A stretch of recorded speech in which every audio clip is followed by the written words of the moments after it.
Un ciervo, o lo que quedaba de él, yacía cerca de un arroyo seco. Su cuerpo estaba destrozado de una manera brutal, como si hubiera sido atacado por algo extremadamente fuerte y agresivo.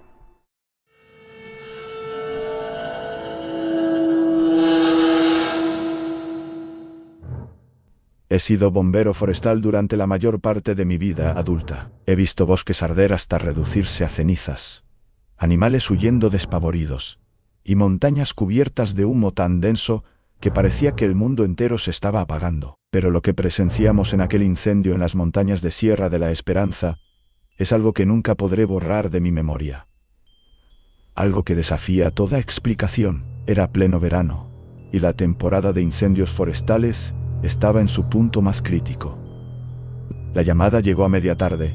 Un incendio había comenzado en un área remota de la sierra, cerca de un parque natural que había estado cerrado al público debido a su alta vulnerabilidad. Las llamas habían comenzado a extenderse rápidamente debido a los fuertes vientos, y nuestra unidad fue enviada inmediatamente. Cuando llegamos, la escena era dantesca. El fuego había consumido gran parte del bosque en cuestión de horas, creando un paisaje de árboles calcinados y cielos anaranjados. El aire estaba cargado de cenizas, y el calor era sofocante incluso a una distancia considerable. Establecimos nuestra base en un claro cercano, y mientras preparábamos las mangueras y los equipos, una sensación de inquietud comenzó a recorrerme. Mientras trabajábamos para contener las llamas, noté algo extraño. Entre las sombras proyectadas por el fuego, parecía haber movimientos que no eran causados por el viento, ni por los animales que huían del lugar. Pensé que eran reflejos o ilusiones ópticas causadas por el calor, pero cuanto más miraba, más sentía que algo nos observaba. Fue entonces cuando uno de mis compañeros, Ramón, me llamó desde una colina cercana. Había encontrado lo que parecían ser huellas en el suelo, pero no eran como ningunas que hubiéramos visto antes. Eran enormes, con marcas de garras profundas que se extendían por varios metros. Lo más extraño era que no había ningún otro rastro alrededor, como si la criatura hubiera aparecido de la nada. ¿Qué clase de animal deja huellas así?, preguntó Ramón, su voz cargada de incredulidad. No supe qué responder. Aunque el bosque era hogar de pumas y otros depredadores, estas huellas no se parecían a nada que conociera. Decidimos no darle demasiada importancia y volvimos al trabajo, pero el ambiente comenzó a sentirse más pesado. Una especie de opresión que no podíamos explicar.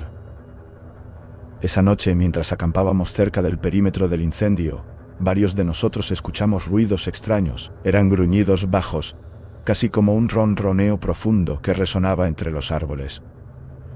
Intenté convencerme de que eran solo animales asustados, pero los sonidos tenían un tono diferente, algo que hacía que se me erizara la piel. A la mañana siguiente, al inspeccionar el área cercana, encontramos algo que nos dejó petrificados. Un ciervo, o lo que quedaba de él, yacía cerca de un arroyo seco. Su cuerpo estaba destrozado de una manera brutal, como si hubiera sido atacado por algo extremadamente fuerte y agresivo. Lo más desconcertante era que las heridas parecían recientes, a pesar de que no habíamos visto ni oído nada durante la noche. A medida que avanzábamos para contener el fuego, las apariciones de esta supuesta criatura se hicieron más frecuentes. Uno de los pilotos de helicóptero que sobrevolaba la zona juró haber visto algo grande y oscuro moviéndose entre las llamas. No pudo describirlo con claridad, pero su voz temblaba al relatar lo que había visto. Sea lo que sea, no es un animal común, dijo. Y no fui el único que empezó a creerlo. Esa noche, mientras descansábamos en el campamento, algo más sucedió.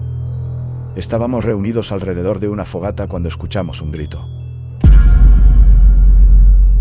No era humano ni animal, sino algo intermedio. Un sonido que no tenía lugar en este mundo. Algunos de mis compañeros se pusieron de pie, mirando hacia la oscuridad, mientras otros intentaban calmarse. De repente, las llamas de la fogata parecieron apagarse por un instante, como si algo invisible hubiera pasado entre nosotros. La sensación de ser observados se intensificó, y más de uno decidió dormir con el equipo de protección cerca, por si acaso. A la mañana siguiente, mientras inspeccionábamos el perímetro del incendio, encontramos más huellas y otro animal destrozado. Era un puma, uno de los depredadores más fuertes de la región, pero había sido reducido a poco más que carne y huesos. Las marcas de garras en su cuerpo eran demasiado grandes para pertenecer a otro puma. «Esto no es normal», dijo nuestro capitán. Un hombre curtido por los años y no propenso a supersticiones. Terminemos con este incendio lo antes posible. A pesar de nuestros esfuerzos, el fuego continuaba avanzando, y con él, las apariciones de la criatura. Algunos llegaron a verla directamente, una sombra enorme y oscura, que se movía rápida entre los árboles. Nunca se acercó lo suficiente como para que alguien pudiera describirla con detalle. Pero todos coincidíamos en una cosa: no era un animal que conocieran las montañas. Finalmente, tras días de arduo trabajo, logramos controlar el incendio. Mientras preparábamos nuestras cosas para partir, eché un último vistazo al bosque calcinado. En la distancia, entre los árboles quemados, vi una figura inmóvil. Era alta y oscura, y sus ojos brillaban con un rojo tenue. Parpadeé, y cuando volví a mirar, había desaparecido. No volvimos a hablar mucho de lo que había sucedido. Oficialmente fue un incendio más, pero entre nosotros sabemos que hay algo más en esas montañas. Algo que no debería existir, pero que está allí, esperando. Cada vez que escucho sobre un incendio en la Sierra de la Esperanza, no puedo evitar pensar en aquella criatura, y espero que nunca tengamos que enfrentarnos a algo así de nuevo.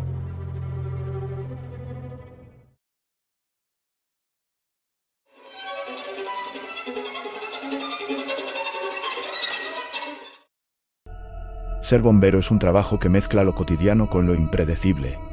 Te preparas para enfrentar lo peor, para rescatar vidas y apagar incendios furiosos. Pero nada te prepara para un incidente como el que viví hace unos años, uno que no aparece en ningún informe oficial, porque nunca hubo un incendio. O al menos eso dicen los registros. Era una noche tranquila en la estación. Estábamos jugando cartas y charlando cuando la alarma sonó. Incendio en edificio comercial, calle 37 con avenida Central. Era un sector de tiendas y oficinas pequeñas, nada fuera de lo común. Nos subimos al camión y partimos, la adrenalina ya corriendo por nuestras venas.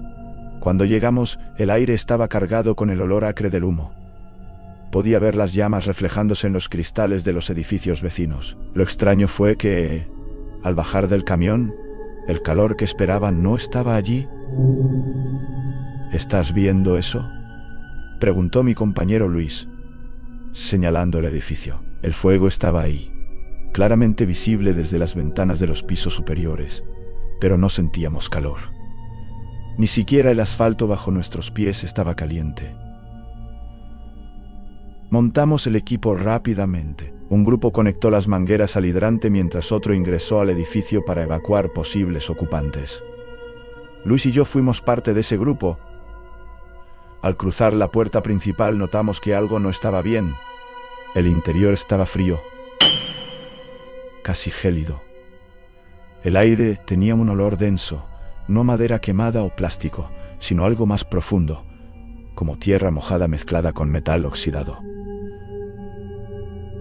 Las luces parpadeaban, proyectando sombras extrañas en las paredes. «Parece que no hay nadie aquí», dijo Luis tras revisar las primeras oficinas. «Sigamos subiendo», respondí. La radio estaba inusualmente silenciosa.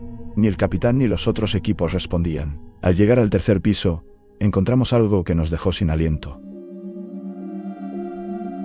Las paredes estaban cubiertas de manchas negras, como si el humo se hubiera acumulado en patrones extraños. No eran marcas normales, parecían formas, casi figuras humanas, deformes. «Esto no me gusta, amigo», dijo Luis tragando saliva. Un ruido nos hizo girar al unísono. Era un golpeteo rítmico, como si alguien estuviera golpeando una superficie metálica. Venía del fondo del pasillo. Luis y yo avanzamos con cautela, nuestras linternas iluminando el camino. Al llegar a una puerta entreabierta, el golpeteo cesó. Entramos, y lo que vimos nos heló la sangre. Había una mesa rodeada de sillas, como una sala de reuniones, pero todas las sillas estaban volteadas, excepto una. Sobre la mesa había una libreta abierta y una vela que, inexplicablemente estaba encendida, a pesar de que no había calor ni corriente de aire. «Esto es una broma pesada, seguro», murmuró Luis. «No creo que alguien se tome el tiempo para esto en medio de un incendio», respondí, intentando sonar seguro. Luis tomó la libreta y comenzó a hojearla. Estaba llena de dibujos, edificios en llamas, figuras humanas que parecían estar gritando, pero con los rostros distorsionados. En la última página había un mensaje escrito en tinta roja: «Ellos no pueden salir». Antes de que pudiera procesar lo que significaba, las puertas de la habitación se cerraron de golpe. El golpeteo comenzó de nuevo. Esta vez más fuerte, como si algo quisiera entrar. Luis y yo nos miramos. Aterrorizados, traté de abrir la puerta, pero no se movía. De repente, la vela se apagó y todo quedó en la oscuridad. Sentí un frío recorrer mi espalda y un susurro, apenas audible, que decía: «No deberían estar aquí». Finalmente las puertas se abrieron y corrimos hacia las escaleras. Al llegar al primer piso nos encontramos con el resto del equipo. «¿Dónde estaban?», preguntó el capitán. Pensábamos que habían quedado atrapados. Intentamos explicar lo que habíamos visto, pero nadie nos creyó. Lo más extraño fue que, al salir del edificio, las llamas habían desaparecido. No quedaba rastro de incendio. Los vecinos que se habían congregado afuera nos miraban con extrañeza. «Aquí no hubo ningún incendio», dijo uno de ellos. «El edificio está abandonado desde hace años». Insistimos en lo que habíamos visto, pero los registros no mostraban nada. Ninguna llamada de emergencia, ningún reporte de fuego. Luis y yo sabemos lo que vivimos esa noche, pero nadie más parece recordarlo. Ahora, cada vez que paso por esa calle, evito mirar ese edificio. Pero a veces, en noches tranquilas, puedo jurar que veo una luz parpadeando en el tercer piso, como si alguien estuviera esperando que regresemos.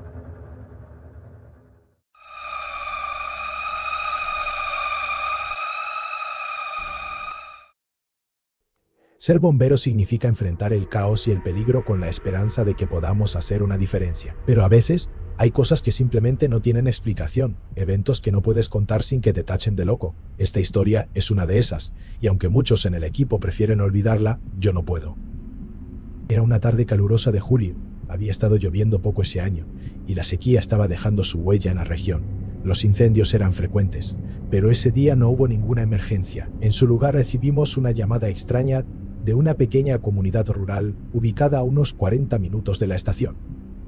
Según el reporte, había un olor fétido proveniente del tanque de agua que abastecía al pueblo. Las autoridades locales no sabían qué hacer, así que nos pidieron ayuda. Cuando llegamos, el pueblo estaba casi desierto. Era un lugar pequeño, con apenas unas cuantas casas dispersas y un aire de abandono. El tanque de agua estaba en una colina a las afueras, un cilindro de metal oxidado que se alzaba como un gigante olvidado. Al acercarnos, el olor nos golpeó de inmediato, una mezcla de putrefacción y algo más que no podía identificar, algo que parecía pegarse a la piel. El encargado del lugar, un hombre mayor llamado don Rubén, nos contó que habían cerrado el suministro de agua 2 días antes, cuando los primeros vecinos empezaron a quejarse del mal sabor y olor. También mencionó que había escuchado ruidos extraños cerca del tanque en las noches, como susurros o murmullos, pero pensó que solo eran animales. Con todo el equipo listo, subimos a revisar. La escotilla superior estaba asegurada con un candado oxidado que tuvimos que romper. Cuando la abrimos, el hedor se intensificó tanto que varios retrocedimos de inmediato. Encendimos nuestras linternas y miramos dentro. El agua estaba turbia, de un color oscuro y aceitoso. Al principio no vimos nada fuera de lo común, pero luego, al enfocar mejor, distinguimos algo flotando. Era difícil de identificar, pero parecía un animal grande. Tal vez un perro o un venado, aunque estaba tan descompuesto que era imposible asegurarlo. «Necesitamos vaciar esto», dijo mi capitán. Y todos estuvimos de acuerdo. Trajimos una bomba portátil y comenzamos a drenar el tanque.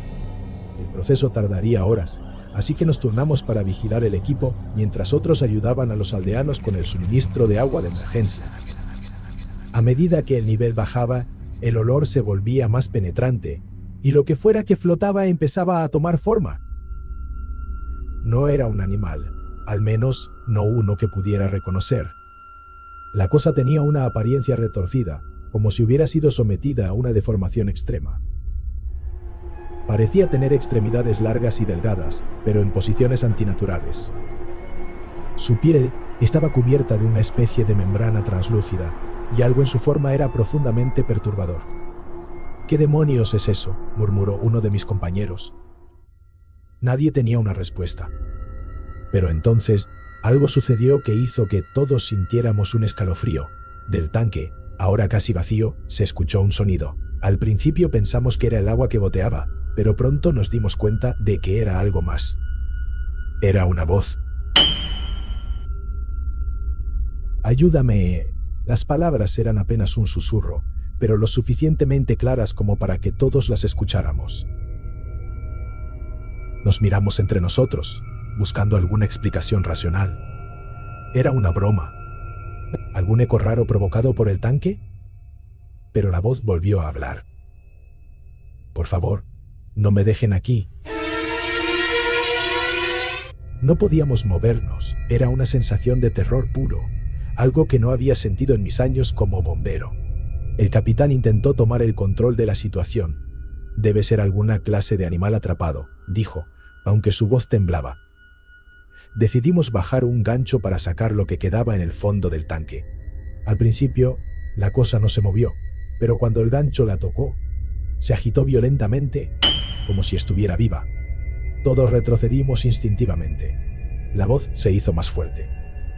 «No, no lo hagan». En ese momento, don Rubén, que había estado observando desde una distancia segura, gritó: «¡Cierren el tanque! ¡No dejen que salga!».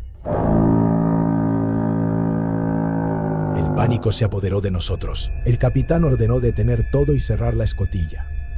A pesar de las protestas, seguimos su orden y aseguramos el tanque con un candado nuevo. Mientras lo hacíamos, la voz continuaba, suplicante, pero también cargada de algo que podría describir como malicia. Cuando regresamos al pueblo, don Rubén nos explicó que ese tanque había estado en desuso durante años, antes de que la comunidad decidiera repararlo. Algunos vecinos decían que estaba maldito, que había sido un lugar de sacrificios en épocas pasadas. Nadie le había prestado mucha atención hasta ahora. A pesar de nuestras recomendaciones, el tanque fue sellado permanentemente, y el pueblo instaló un nuevo sistema de agua. Nunca supimos qué era esa cosa, y sinceramente, prefiero no saberlo. Pero hay noches en las que cuando cierro los ojos puedo oír esa voz en el fondo de mi mente, suplicando, amenazando. Y me pregunto si algún día alguien cometerá el error de abrir ese tanque otra vez.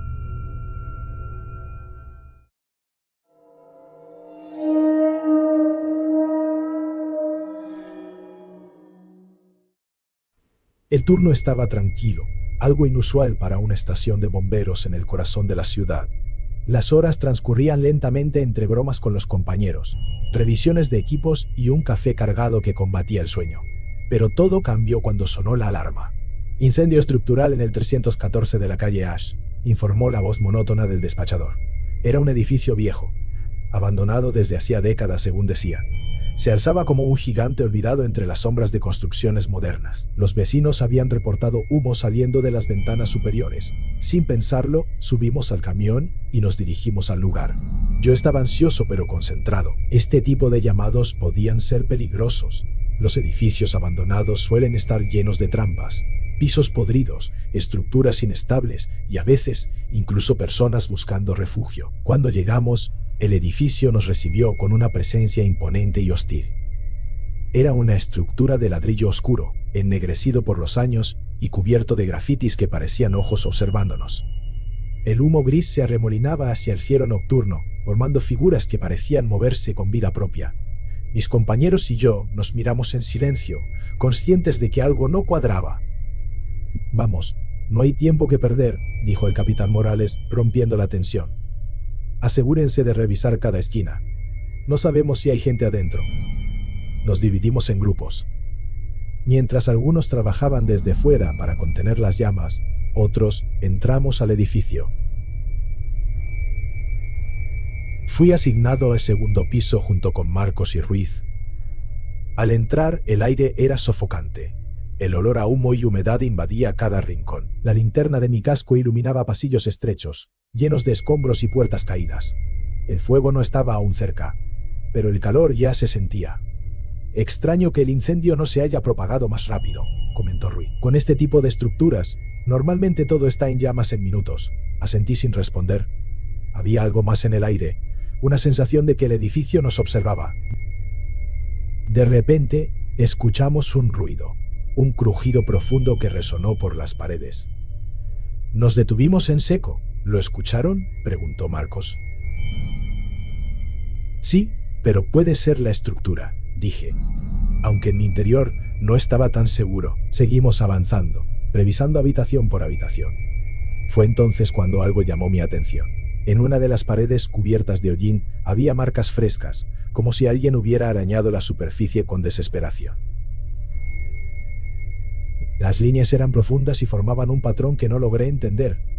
¿Qué demonios hizo esto?, susurró Marcos acercándose con cautela. Antes de que pudiera responder, un grito nos sobresaltó. Era un sonido agudo y desgarrador, proveniente del tercer piso. Sin pensarlo, corrimos hacia las escaleras. Al llegar, encontramos a otros 2 bomberos que habían subido antes que nosotros. Estaban pálidos, con los ojos desorbitados. ¿Qué pasó?, preguntó Ruiz. No lo sabemos.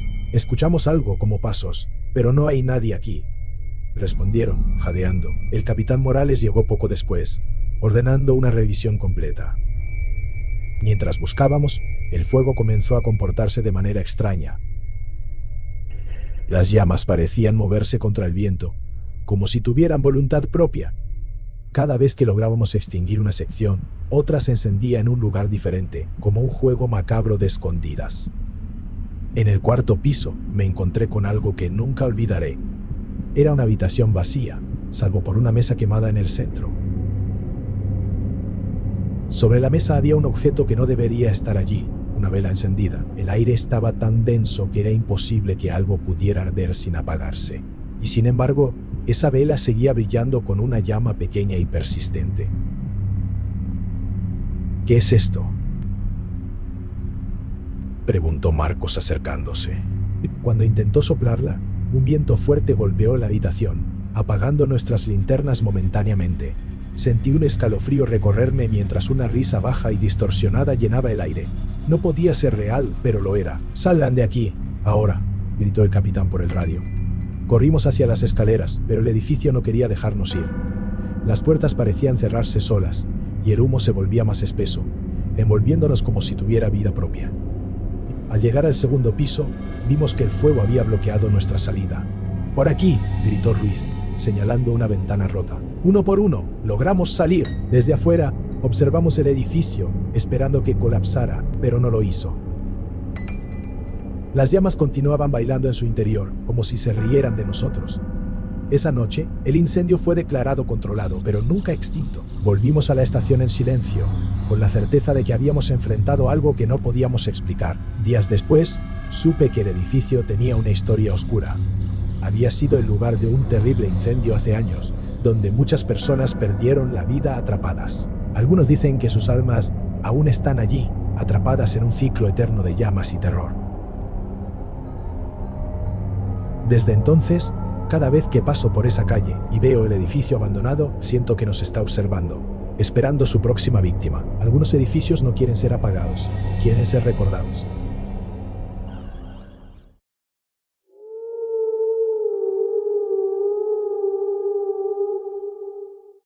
Soy bombero desde hace más de 10 años y durante este tiempo he visto cosas que muchos considerarían imposibles de olvidar. Pero hay una historia que me sigue a todas partes, algo que ni siquiera el tiempo ha podido borrar. Lo que vivimos aquella noche en la Casa del Silencio marcó a todo el equipo de una forma que nunca habría imaginado. Era una noche de noviembre, fría y con una neblina tan densa que las luces de las farolas apenas lograban atravesarla. La alarma sonó a las 2 de la mañana, un incendio en una casa abandonada a las afueras de la ciudad. El lugar tenía mala fama, aunque ninguno de nosotros prestaba demasiada atención a las historias de fantasmas que los vecinos contaban. Lo nuestro era apagar incendios, no investigar cuentos. Cuando llegamos, la casa ya estaba envuelta en llamas. Era una vieja construcción victoriana, de esas que parecen salidas de una película de terror. La madera crujía y las ventanas se habían roto por el calor. Lo curioso fue que no había ninguna señal de vecinos observando, ni siquiera curiosos. El silencio era absoluto, roto solo por el rugir del fuego. Descargamos el equipo y comenzamos a trabajar. Mi compañero, Diego, y yo nos encargamos de entrar a revisar si había alguien atrapado. La puerta principal cedió con facilidad bajo el peso de nuestras hachas y entramos entre el humo y el calor sofocante. A pesar del fuego, la casa tenía un aire glacial, como si algo drenara el calor de forma antinatural. ¿Escuchas eso?, me preguntó Diego mientras avanzábamos. Me detuve para intentar entender a qué se refería, pero no oía nada fuera de lo habitual. Solo el crujir de las llamas y el ocasional estrépito de una viga cayendo. No oigo nada, no hay sonidos de objetos consumiéndose, ni de agua evaporándose. Es como si el fuego estuviera callado. Diego tenía razón. Algo no estaba bien.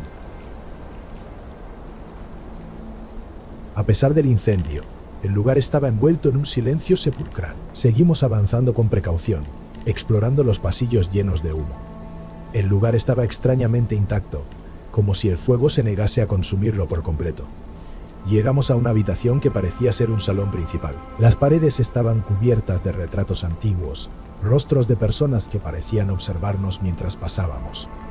En el centro, un enorme piano de cola estaba rodeado de escombros. Lo que nos detuvo en seco fue verlo completamente intacto, sin un solo rasguño, a pesar de que todo a su alrededor se estaba desmoronando. «Esto no tiene sentido», murmuré, acercándome al piano. Fue entonces cuando lo escuchamos, una nota baja, profunda y resonante. El sonido nos heló la sangre. No había nadie más en la habitación, pero el piano acababa de tocarse solo. Diego retrocedió instintivamente, y yo me quedé paralizado, incapaz de apartar la mirada del instrumento. «¡Vámonos de aquí!», gritó Diego tirando de mi brazo. Retrocedimos hacia la salida, pero algo en la atmósfera había cambiado. El humo se sentía más denso, casi como si tuviera peso. A nuestro alrededor, los retratos parecían moverse con el rabillo del ojo, sus ojos siguiendo cada uno de nuestros movimientos. Llegamos al pasillo principal, pero no lográbamos encontrar la puerta por donde habíamos entrado. «Esto no es posible», murmuré, tratando de mantener la calma. Diego sacó su radio para comunicarse con el resto del equipo, pero solo escuchábamos estática. Decidimos avanzar hacia una ventana rota que habíamos visto antes, pero cuando llegamos estaba intacta, como si el incendio nunca la hubiera alcanzado. El fuego seguía rugiendo, pero no avanzaba. Era como si estuviera vivo, controlado por algo que no podíamos entender. Finalmente, encontramos unas escaleras que llevaban al sótano. No era nuestra mejor opción, pero el humo estaba haciéndonos perder el sentido de la orientación, y necesitábamos aire fresco. Al bajar, el aire se volvió más frío, casi gélido. El sótano estaba oscuro, con las paredes cubiertas de moho y marcas que parecían antiguas escrituras. En el centro de la habitación había un círculo dibujado en el suelo, rodeado de velas apagadas. Algo en el ambiente nos hizo sentir una opresión en el pecho, como si el lugar mismo nos rechazara. De repente, un estruendo sacudió la casa.